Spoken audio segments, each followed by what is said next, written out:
Hello বন্ধুরা, ময়রা কিচেনের পক্ষ থেকে সবাইকে স্বাগত। আজকের রেসিপি করব আমি একটা ফেলে দেওয়া জিনিস দিয়ে, আলু ঝিঙের খোসা দিয়ে আমি আজকে রেসিপি বানাবো। তো এগুলো নিয়েছি আমি, এগুলো দিয়ে বানাবো ঝিঙে আলুর খোসার বড়া। চলো শুরু করা যাক। এগুলো আমি ভালো করে ধুয়ে নিয়েছি। এবার একটা কড়া বসিয়ে আমি সিদ্ধ করে নেব, আর এর মধ্যে 4টে কাঁচা লঙ্কা দিয়ে দেবো। দিয়ে আমি সিদ্ধ করে ফিরে আসছি। কড়াতে দিয়ে দিয়েছি, সামান্য নুন দেব, অল্প জল দেব,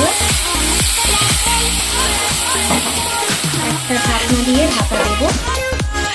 তো দেখো সিদ্ধ করে নিয়েছি। এবারে এটা শিলে বেটে নেব। তো দেখো আমি এখানে বেটে নিয়েছি। একটা কড়া নিয়েছি, কড়ার মধ্যে অল্প সাদা তেল দেব,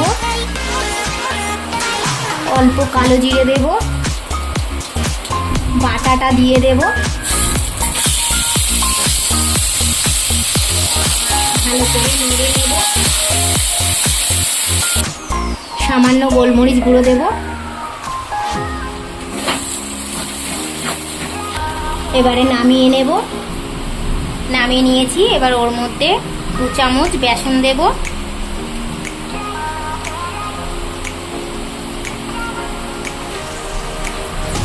সামান্য পরিমাণ হলুদ দেব, ভালো করে মাখিয়ে নেব।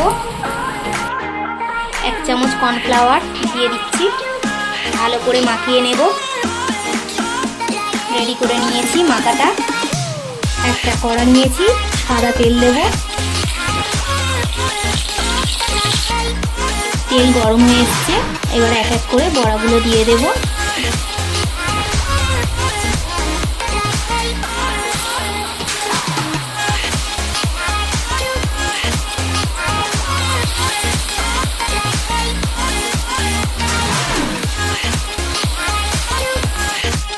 রেডি হয়ে গেল খোসার বড়া।